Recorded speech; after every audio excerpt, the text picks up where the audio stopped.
Hi, today we'll be testing out the 1650 in Resident Evil 4. With it being quite a low power card, I decided to do something different and do a 30 FPS lock, a 60 FPS lock, and some settings in between, as I feel like playing 45 FPS in this game is a lot smoother than 30, and you don't have to give up as much image quality to do so.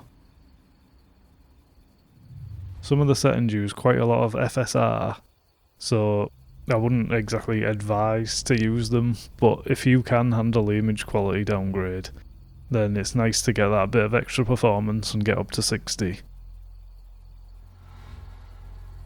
My low setting is the prioritise performance preset, but with obviously the different levels of FSR that I've used, and the textures are always set to 0.5GB high setting.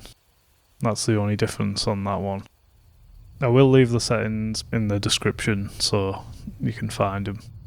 And my high setting is basically the prioritise graphics setting, but with the textures set to high 0.5GB, the shadow quality low, terrain off, and lens flare off, and that's it.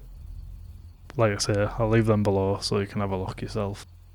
I've used an i5 10400F with the 1650 and 16GB of 3600MHz CL16 RAM.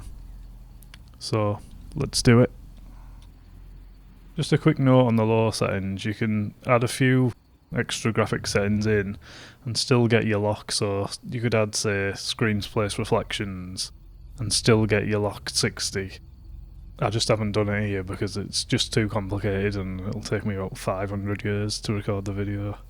I also just want to mention that I used the village battle scene because up to now it's been the hardest part to run, so it's like a worst case scenario. So anyway, once again, let's do it.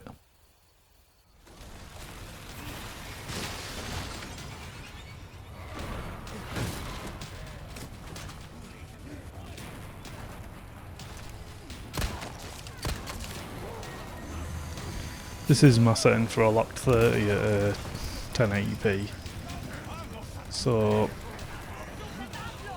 you might see it drop on the afterburner, but that was when I was recording. The numbers on the right hand side are from when I wasn't recording, so the actual numbers that you'll probably get while gaming.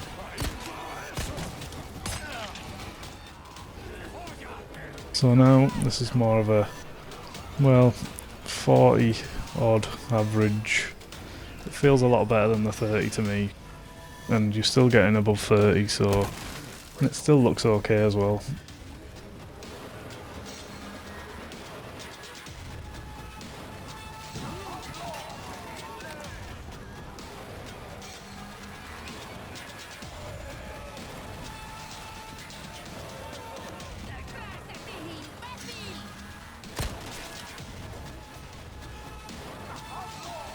Now we had FSR balanced, and this is giving a bit of a smoother experience.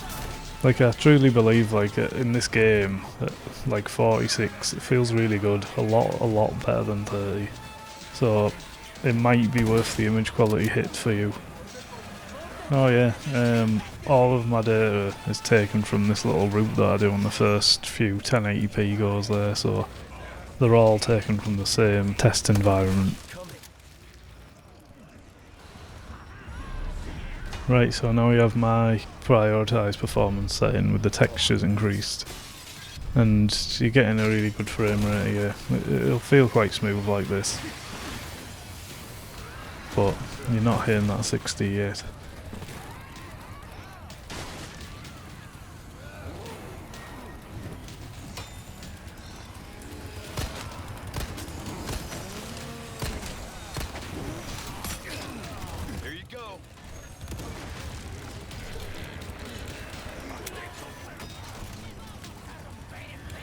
Now we're adding FSR quality, and now we're above 60 most of the time, but we are having some slight dips to down to 58 there at the minimum, so this will provide a bit of a smoother experience.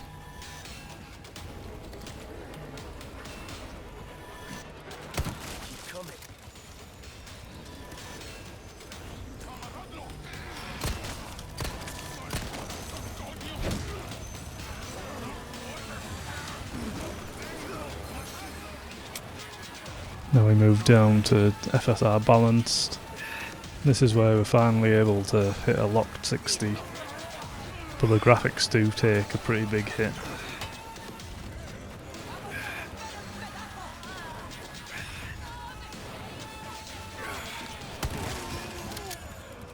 So the average is 73 there, and when you're in other areas of the game, like what aren't as hectic, you will be getting in the 70s probably most of the time.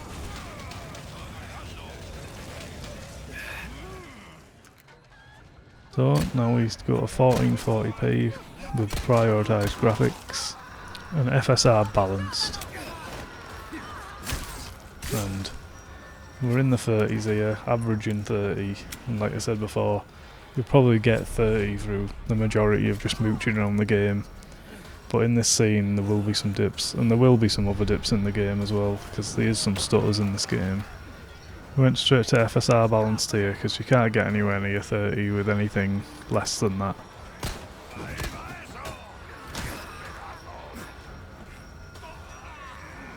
Now we had FSR performance. We're getting a minimum of 30 there, so that's like a locked 30 you can have. Might not always be locked, but it was for me. Doing pretty well for 1440p with this graphics card.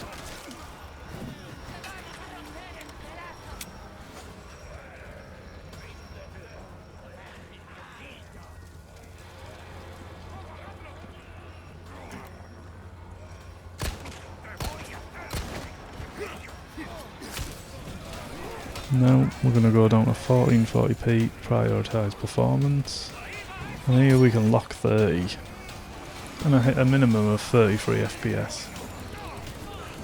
It's nice to not have to use any upscaling at this setting. Looks a bit more crisp around the hair and that, a bit smoother than when you use FSR.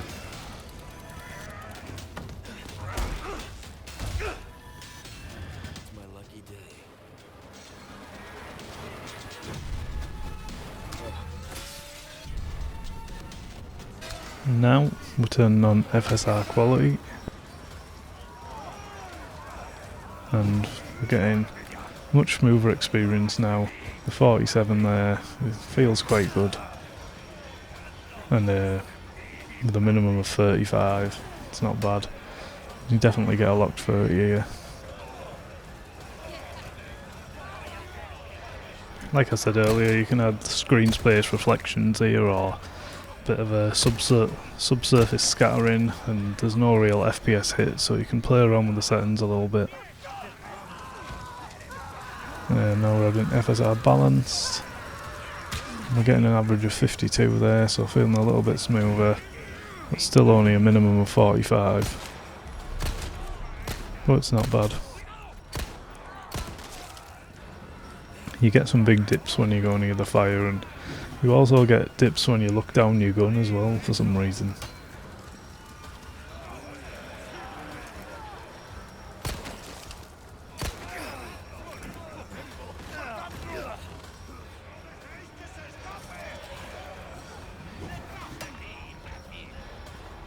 So now we're nearly touching 60 with FSR performance. We're getting a minimum of 51 with pretty good 1% lows there. Watch this drop as we go here. Down to 49. Obviously, once again, that's while I'm recording, so.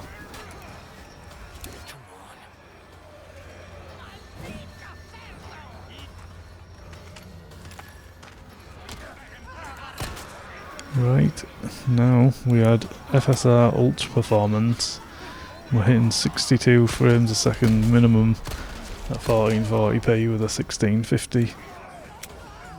It looks a bit messy, to be fair though, like the hair and things. Like, it's a bit fizzly. Not great really, image wise, but feels nice and smooth, so don't know, it's up to you really what you prefer. And now we're going to move to 4K, and we're only going to include one setting here, which is the prioritised performance setting with FSR Ult performance. And that's because this is the only setting where we can hit a 30 FPS average. We're getting a 33 frame minimum there, So it's looking pretty good really. I mean, that ultra performance does add a lot of artifacts to the hair and things. Looks a bit weird, but if you want to play 30 FPS 4K with a 1650, there you go.